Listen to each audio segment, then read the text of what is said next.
عقیدے کے لحاظ سے آپ کی زندگی کیسی تھی؟ آپ کے اسلام قبول کرنے پر آپ کی فیملی نے کیسا رد عمل دیا؟ مسلمان ہونے کے بعد آپ کو سب سے بڑے کون سے چیلنج کا سامنا کرنا پڑا؟ میں گم ہو چکا ہوں، میں الجھن کا شکار ہوں، میں خوفزدہ ہوں، میں خدا کے بارے میں جواب جاننا چاہتا ہوں۔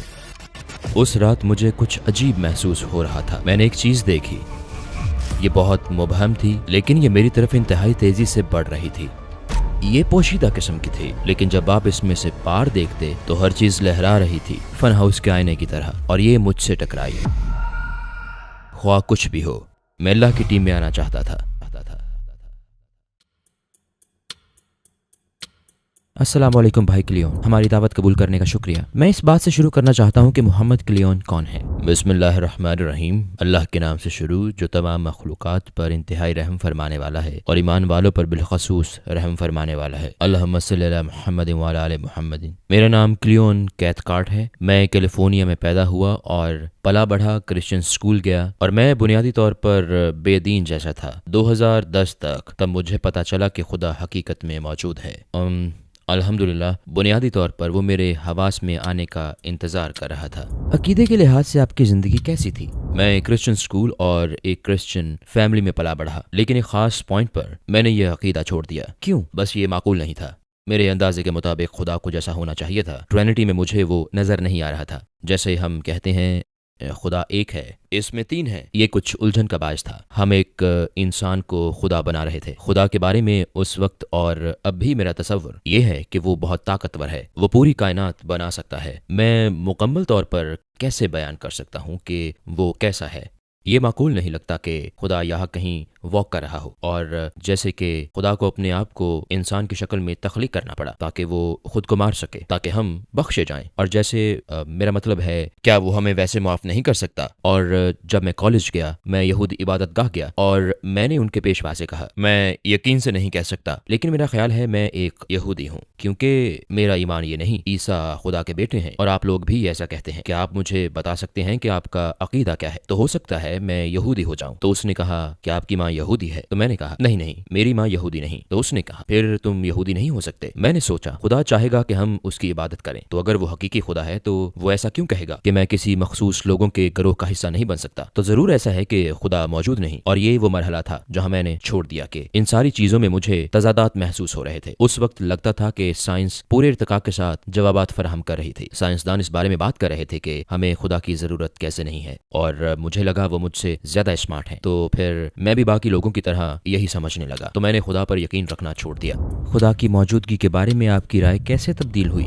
میں 2010 میں بیمار تھا۔ اس بیماری کے دوران میں بہت سی ڈاکیومنٹریز دیکھ رہا تھا۔ مجھے یاد ہے کہ فزکس کے بارے میں ایک ڈاکیومنٹری تھی۔ اس وقت انہوں نے دریافت کیا کہ ڈارک انرجی موجود ہے، ڈارک میٹر، اور کہیں زیادہ گریوٹی موجود ہے، دنیا میں کہیں زیادہ مادہ موجود ہے، ہم بس اسے دیکھ نہیں سکتے۔ بنیادی طور پر انہوں نے کہا کہ معاملہ یہ ہے کہ ہم جو کچھ دیکھ سکتے ہیں وہ محض 30% ہے اور جو نہیں دیکھ سکتے وہ 70%۔ تو مجھے پتا چلا کہ اگر 10 فزیکل ڈائمنشنز ہوں، 30 اونچائی، لمبائی، چوڑائی، تو 30% ہے، تو اس میں ایک قسم کا ربط ہے، اور یہ مجھے معقول لگا کہ یہ ڈارک انرجی اور ڈارک میٹر ضرور حقیقت میں موجود ہیں۔ تو پھر میں بے دینی سے اس طرف آیا کہ ہو سکتا ہے خدا موجود ہو سکتا ہے باقی 70% میں جنت، دوزخ اور فرشتے اور باقی چیزیں موجود ہوں۔ اس وقت آپ کو اسلام کے بارے میں کچھ معلوم تھا؟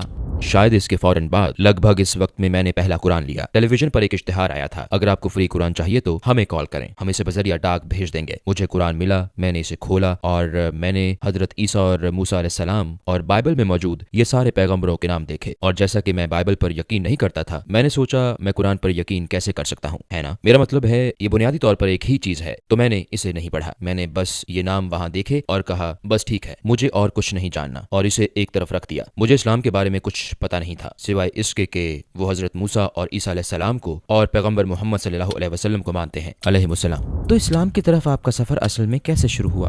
2010 کے آخر میں مجھے ایک کے بعد ایک بہت عجیب تجربات کا سامنا ہوا۔ میرے لیے مجھے سمجھ آ گئی کہ خدا حقیقت میں موجود ہے، کیونکہ مجھے اس کا تجربہ ہوا۔ اگر خدا موجود ہے، شیطان موجود ہے، تو پھر جنت اور دوزخ بھی موجود ہے، اور مجھے صرف یہ پتا تھا کہ میں دوزخ میں نہیں جانا چاہتا۔ تو اب مجھے پتا چلانا تھا کہ خدا کون ہے، کیونکہ مجھے پتا نہیں تھا خدا موجود ہے، لیکن خدا کسی چیز کا نام نہیں، یہ ایک قسم کی وضاحت ہے۔ ٹھیک، میں نے پائک نامی ایک مصنف کی کتاب میں پڑھا جس نے مورلز اینڈ ڈوگما نامی کتاب لکھی، اور اس کتاب میں وہ کہتا ہے کہ لوسیفر شیطان خدا ہے، لیکن بدقسمتی سے ایڈونائی بھی خدا ہے۔ میں نے سوچا مجھے لوسیفر کا پتا ہے اور میں لوسیفر کی ٹیم میں نہیں جانا چاہتا، تو ہو سکتا ہے ایڈونائی وہ ہو جس تک میں پہنچنا چاہتا ہوں۔ اس رات مجھے عجیب لگ رہا تھا اور شرمندگی ہو رہی تھی کیونکہ ہم فیملی میں کافی عرصے سے بے دین تھے۔ میں نہیں چاہتا تھا کہ میری بیوی مجھے دعا کرتا دیکھے، تو میں دعا کے لیے باہر گیا تو میں نے ایڈونائی سے دعا مانگی، دراصل جیسے اگر تو خدا ہے تو مجھے نشانی دکھا۔ میں نے ایک چیز دیکھی، یہ بہت مبہم تھی لیکن یہ میری طرف انتہائی تیزی سے بڑھ رہی تھی۔ یہ غیر مرئی قسم کی تھی، لیکن جب آپ اس میں سے پار دیکھتے تو ہر چیز لہرا رہی تھی، فن ہاؤس کے آئینے کی طرح، لیکن اس کے علاوہ ارد گرد سب کچھ نارمل تھا، کاریں، درخت اور سب کچھ نارمل دکھ رہا تھا، اور یہ بڑی تیزی سے میری طرف بڑھ رہی تھی۔ اور جو الفاظ میں نے تب کہے، اوہ نہیں یہ شیطان ہے، اور وہ چیز مجھ سے ٹکرائی۔ مجھے یقین تھا کہ وہ نیگیٹو انرجی تھی کیونکہ اس نے میری ساری انرجی لے لی، حتیٰ کہ میں سوچ بھی نہیں سکتا تھا کہ ہوا کیا ہے۔ میں بستر پر جا لیٹا اور پڑا رہا، اور میں 12 گھنٹے بعد جاگا، مدہوش سا، چکراتا ہوا اور درد میں ڈوبا سا۔ میں نے سوچا مجھے ایسا کیوں محسوس ہو رہا ہے، مجھے کیا ہوا تھا؟ اوہ ہاں، کل رات میں نے شیطان کو دیکھا تھا، مطلب یہ ضرور ٹھیک راستہ نہیں ہے۔ ٹھیک کہا، ایڈونائی وہ نہیں جس کی مجھے تلاش ہے۔ تو پھر اس کے بعد آپ نے کس سے دعا کی؟ باوجود اس کے کہ میں بائبل پر یقین نہیں کرتا تھا، مجھے لگا جیسے بادشاہوں، پوپس اور پادریوں نے اپنے اپنے مقاصد کے حصول کے لیے بائبل میں تبدیلیاں کی، لیکن ہو سکتا ہے پرانا صحیفہ درست ہو، یہوہ خدا ہو، اور ہو سکتا ہے تو اگلے دن دوپہر کو میں نے یہوہ سے دعا کی کہ مجھے کوئی نشانی دکھا، اور مجھے کچھ ہی سیکنڈ میں ایک فون کال آئی اور میری آئی ڈی باکس پر ایک نام اور نمبر آیا، تو میں گیا اور فون اٹھایا اور کہا ہیلو، اور دوسری طرف سے موجود شخص نے کہا مجھے کل رات ایک پیغام ملا کہ اس نمبر پر کوئی شخص مصیبت میں ہے۔ تو میں نے کہا بھائی یہ تو عجیب بات ہے، آپ کون ہیں؟ تو وہ بولا میں فلاں فلاں ہوں، باکس پر یہی نام آ رہا تھا، اور میں پادری ہوں۔ تو میں نے سوچا واہ بھائی، میں نے ابھی ہی یہوہ سے خدا کے بارے میں دعا کی تھی اور تم نے کال کر لی، یہ میری دعا کا نتیجہ ہے۔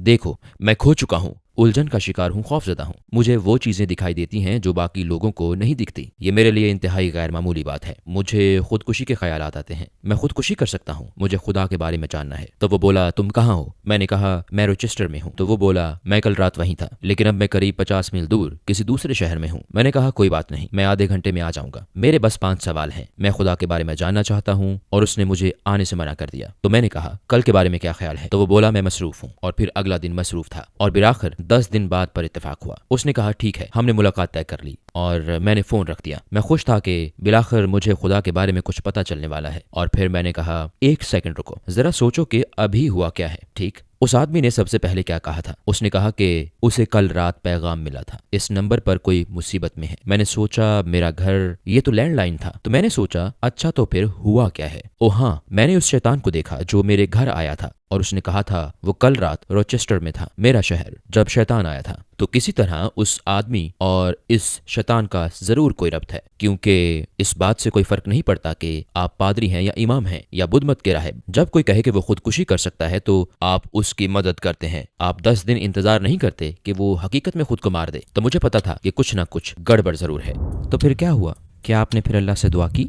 اس موقع پر میں نے سوچا کہ صرف اللہ ہی خدا ہو سکتا ہے، لیکن اس وقت 9/11 کی وجہ سے وہ ساری ذہن سازی اور یہ سب کے یہ مون گاڈ ہے، میرے لاشعور میں اب بھی یہی تھا۔ تو میں اللہ سے دعا کرنے سے ڈرتا تھا کیونکہ میں ایک اور غلطی نہیں کرنا چاہتا تھا کہ اس سے دعا کروں جو کہ کائنات کا خالق نہ ہو، لہٰذا میں نے دعا نہیں کی اور پریشانی بڑھ گئی۔ اگلے دن میرے آنسو بہ رہے تھے، مستقل نہیں، لیکن میں نے رونا شروع کر دیا تھا، اور میں نے سوچا یہ عجیب بات ہے، میں کیوں رو رہا ہوں اور میں کیوں پریشان ہوں؟ میں نے آنسو روکنے کی کوشش کی لیکن وہ نہ رکے، سارا دن آنسو بہتے رہے۔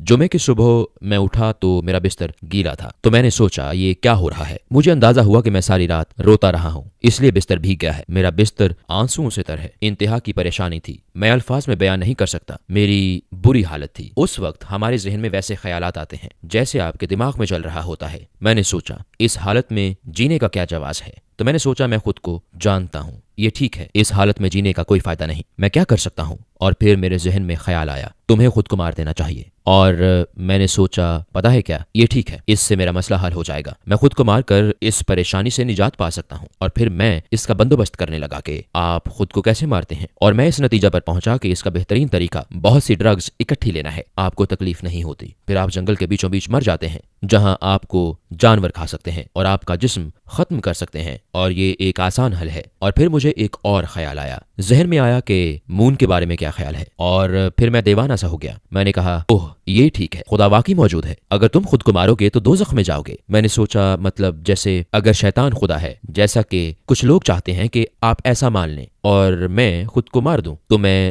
دوزخ میں جاؤں گا اور میں وہاں اس سے ملوں گا، تو خود کو مارنے سے پہلے کیوں نہ ایک چانس لیا جائے اور اس اللہ سے دعا کی جائے، کیونکہ ہو سکتا ہے آپ غلط ہوں۔ پہلے بھی تو بہت سی بار میں غلط تھا۔ مجھے یاد ہے صبح کے 10 بجے تھے، جمعہ کی صبح، اور میں کھڑا ہوا، میری آنکھوں سے آنسو جاری تھے، اور میں نے کہا اللہ میں گم ہو چکا ہوں، میں الجھن کا شکار ہوں، مجھے ایسی چیزیں نظر آتی ہیں جو باقی لوگوں کو نہیں دیکھتی، میں اتنا پریشان ہوں کہ بیان نہیں کر سکتا، اور میں خود کو مار دینے پر تیار ہوں، اور اگر تو خدا ہے تو تو یہ جانتا ہے، مجھے نہیں پتا کہ مجھے یہ اونچی آواز میں کیوں کہنا چاہیے، میں نہیں جانتا تو نے ابھی تک میری مدد کیوں نہیں کی، لیکن میں تجھ سے بھیک مانگ رہا ہوں، اگر تو خدا ہے تو مدد فرما، مجھے کوئی نشانی دکھا، میری مدد کر۔ اور عین اسی وقت مجھے لگا جیسے میرا دل ایک غبارہ ہو اور اللہ تعالیٰ اس میں ہوا بھر رہا ہو، اور اس سے واقعی میرا سینہ پھیل گیا، اور یہ کسی ایسی چیز سے بھر گیا جسے میں محبت ہی کہہ سکتا ہوں، اور یہ ایک سائن ویو کی طرح میرے دل سے باہر نکلے۔ یہ بہت عجیب تھا، لیکن اس کے ساتھ ساتھ سائنسی بھی تھا، اور میں اسے محسوس کر سکتا تھا، میرے دل سے میرے ہاتھوں کی طرف، اور اوپر سر کی طرف، اور مڑ کے پیچھے کمر کی طرف، اور یوں تھا جیسے محبت کی لہروں نے میرے جسم کو پر کر دیا ہو، سوائے میرے دل کے۔ دل جیسے ایک ستارے کی طرح تھا، جیسے اسے محبت کی شدت نے روشن کر دیا تھا۔ یہ تھوڑے سے وقت کے لیے تھا، یہ وہ پہلا لمحہ تھا جب مجھے پتا چلا کہ خدا اللہ ہے۔ مجھے اسلام کے بارے میں کچھ بھی نہیں پتا تھا، لیکن مجھے پتا تھا کہ خواہ کچھ بھی ہو، میں اللہ کی ٹیم میں آنا چاہتا ہوں، اس کا جو بھی مطلب ہو میں اس میں شامل ہوں۔ تو آپ نے اس کے بعد کیا کیا؟ وہاں ایک ریسٹورینٹ تھا جسے کچھ پاکستانی لوگ چلاتے تھے، ان کا کھانا بہت اچھا تھا، اور میں نے دیکھا تھا کہ وہ مسلمان ہیں۔ میں پہلے وہاں گیا تھا، تو میں اسلام کے بارے میں سیکھنے کے لیے وہاں گیا، تو انہوں نے مجھے ایک آدمی سے ملایا۔ میں جیسے اسلام قبول کر چکا تھا، مجھے پرواہ نہیں یہ کیا ہے، میں مسلمان ہوں، اللہ میرا خدا ہے، مجھے بس یہ پتا ہے، مجھے مسلمان کر دو، مجھے کیا کرنا ہے، کیا میرا خون لینا ہوگا، ہم کیا کرنے والے ہیں، میں دستخط کر دوں گا، تمہیں پتا ہے میں کہاں دستخط کروں؟ نہیں، یہ سیدھا سادہ ہے، یہ بہت سیدھا سادہ ہے، آپ بس اقرار کریں اپنے دل سے کہ اللہ میرا رب ہے اور پیغمبر محمد صلی اللہ علیہ وسلم اللہ کے رسول ہیں۔ تو میں نے کہا ٹھیک ہے، چلو میں اقرار کرتا ہوں۔ تو اس نے کہا سنو، کچھ اور چیزیں ہیں جن کا ہمیں پتا ہونا چاہیے، اور اس نے اسلام کے 5 ستونوں اور 6 کلموں کے بارے میں بتایا، اور میں جیسے مسلمان ہو گیا، مجھے اس کے بارے میں ذرا بھی سوچنا نہیں پڑا، اور اس نے کہا یہ اہم ہے، کیا آپ اس بات کو سمجھیں کہ قرآن ہمارے خالق کے اصل الفاظ ہیں؟ اور میں نے کہا واہ واہ واہ واہ واہ واہ، میں کیسے مان لوں؟ یہ دیوانوں والی بات لگتی ہے، ہمارے خالق نے اپنے الفاظ میں یہ ہمیں دیا۔ جیسے کہ کرسچن بیک گراؤنڈ سے آنے کی وجہ سے یہ بات مجھے معقول نہیں لگی، کیونکہ میں نے کبھی نہیں سوچا تھا کہ بائبل خدا کے اپنے الفاظ ہیں۔ ٹھیک، میرا مطلب ہے ہمیں بتایا گیا تھا کہ یہ خدا کی تعلیمات ہیں، لیکن انسان کے الفاظ میں۔ یہ میرے لیے انتہائی عجیب تصور تھا، میں یوں تھا جیسے مجھے نہیں لگتا کہ میں اس پر یقین کروں گا کہ تو اس نے کہا آپ نے مسلمان ہونا ہے تو ماننا ہوگا۔ میں نے کہا چلو پھر مجھے قائل کرو۔ تو اس نے کہا ٹھیک ہے، میں تمہیں اس بارے میں بتاؤں گا، پھر کسی وقت بات کریں گے، کیونکہ ہم نے آج بہت ساری چیزوں پر بات کر لی ہے۔ ہم ایک چھوٹی سی کتاب لائے جس کا نام A Brief Illustrated Guide to Islam تھا، اور اس میں قرآن میں موجود سائنس کی نشانیوں کا ذکر تھا، اور میرے لیے یہ انسانی جنیات کی مرحلہ وار تخلیق تھی کہ قرآن میں اسے کیسے بیان کیا گیا تھا، اور وہ اصل میں تخلیقی مراحل کے مطابق تھا، جس کے بارے میں ہمیں MRI کے بغیر پتہ نہیں چلتا اور اس کی تصدیق نہیں ہوتی۔ تو مجھے اندازہ ہوا کہ پیغمبر محمد صلی اللہ علیہ وسلم کو 1400 سال پہلے یہ نہیں پتا ہو سکتا تھا، یہ ضرور الہامی علم ہے۔ تو آپ نے کلمہ شہادت کیسے پڑھا؟ السلام علیکم بھائی اور بہنوں، ہم نے دیکھا ہے کہ ہمارے 80% ناظرین بشمول اس ویڈیو کے نے ہمارے چینل کو سبسکرائب نہیں کیا ہے۔ جیسا کہ آپ جانتے ہیں ہم ایک غیر منافع بخش تنظیم ہے اور ہم نے اپنی ویڈیوز پر ایڈز بند رکھی ہیں، لہٰذا ہم صرف اس لیے کہہ رہے ہیں تاکہ سچائی کو پھیلایا جائے۔ یہ ایک چھوٹا سا عمل لگ سکتا ہے، لیکن انشاءاللہ یہ بہت سے لوگوں کے لیے رہنمائی کا ذریعہ ہوگا۔ آئیے اب سبسکرائب بٹن پر کلک کریں اور ایک ساتھ چلیں ابدیت کی طرف۔ تو آپ نے کلمہ شہادت کیسے پڑھا؟ قرآن کو تسلیم کرنے کے بعد میں تو یوں تھا جیسے ٹھیک ہے چلو ابھی کلمہ شہادت پڑھتے ہیں۔ تو میرا دوست جس سے اب بھی میں رابطے میں رہتا ہوں آج کے دن تک، حسن، ایک زبردست انسان ہے، اس نے کہا جمعے تک انتظار کرتے ہیں، ٹھیک ہے ہم سارے لوگوں کے سامنے کلمہ شہادت پڑھیں گے، جیسے اتوار کے دن چرچ سروس ہوتی ہے تو ہمارے یہاں جمعہ ہوتا ہے، ہم جمعے کے دن یہ کریں گے تاکہ سب کو برکت حاصل ہو۔ تو میں نے کہا نہیں، اگر میں کل مر جاؤں تو کیا ہوگا، کل میں کسی حادثے کا شکار ہو گیا تو میں ابھی پڑھنا چاہتا ہوں۔ تو وہ بولا بس 2 دن ٹھہر جاؤ۔ تو میں نے کہا ٹھیک ہے، کیونکہ مجھے اس پر اعتماد تھا۔ میں نے کہا ٹھیک ہے، لیکن جیسے میں نے پہلے کہا جب آپ قریب ہوتے ہیں تو شیطان پورا زور لگاتا ہے، تو مجھے بہت عجیب سے خیالات آ رہے تھے، سمجھ رہے ہیں جیسے پاگلوں والے، صحیح پاگلوں والے خیالات۔ تب مجھے خیال آیا کہ اگر میں جمعے کو مسجد گیا تو کوئی وہاں دھماکہ کر دے گا اور معصوم لوگ میری وجہ سے مر جائیں گے، کیونکہ میں وہاں گیا ہوں گا۔ تو میں نہیں گیا۔ اس جمعے اور ہفتے کو میرے دوست نے مجھے کال کی اور کہا ٹھیک ہے میں سمجھ گیا، چلو اس میں دیر نہیں کرتے، مجھے فلاں پارک میں ملو۔ تو ہم پارک کے بینچ پر بیٹھے اور میں نے پارک کے بینچ پر اس کے ساتھ کلمہ شہادت پڑھا۔ مجھے سکون ملا کیونکہ بالآخر میں اس میں شامل ہو گیا تھا جہاں اللہ ہمیں چاہتا ہے۔ آپ کے اسلام قبول کرنے پر آپ کی فیملی نے کیسا رد عمل دیا؟ انہیں پہلے اچھا نہیں لگا۔ میری ماں چرچ جانے کے لیے اصرار کرتی تھیں، میرا مطلب ہے جب میں چرچ جانے سے بیزار تھا تب وہ بہت زیادہ ایکٹیو ہوتی تھیں۔ جب مجھے پتا چلا کہ خدا موجود ہے اور میں نے اسلام قبول کر لیا تو میں نے انہیں بلایا اور کہا ماں پتہ ہے کیا بات ہے، آپ ٹھیک کہتی ہیں، خدا موجود ہے۔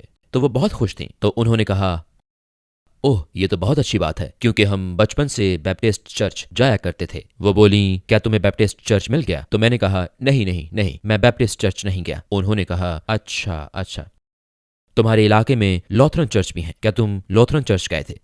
میں نے کہا نہیں لوتھرن چرچ نہیں تھا۔ وہ بولیں اوہ نہیں، کیا یہ کیتھولک چرچ تو نہیں تھا؟ تو میں بولا نہیں یہ کیتھولک چرچ نہیں تھا۔ تو وہ ماننے کو تیار نہیں تھی۔ مجھے انہیں بتانے میں شرمندگی محسوس ہو رہی تھی کیونکہ مجھے پتا تھا انہیں جواب پسند نہیں آئے گا، لیکن وہ ماننے کو تیار نہیں تھی۔ تو انہوں نے کہا تمہیں خدا کہاں ملا؟ تو میں نے کہا ماں اگر آپ واقعی جاننا چاہتی ہیں کہ خدا کہاں ہے تو مسجد چلی جائیں۔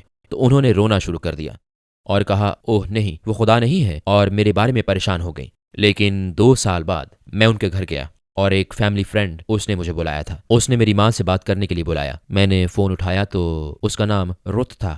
تو رت نے کہا میں نے سنا ہے تم اب بہتر ہو اور تمہاری ماں بہت خوش ہے۔ تو میں نے کہا کیا تم واقعی ان کے بارے میں بات کر رہے ہو، کیونکہ مجھے یہ بات سمجھ نہیں آ رہی، تمہیں اس بارے میں پتا ہے؟ تو اس نے کہا اوہ نہیں تمہاری ماں بہت خوش ہے کہ تم مسلمان ہو گئے ہو اور تمہاری زندگی بدل گئی ہے۔ حیران کن طور پر وہ خوش تھیں کہ میں مسلمان ہو گیا ہوں، کیونکہ انہیں پتا چل گیا تھا کہ اس سے میری زندگی کیسے بدل گئی تھی۔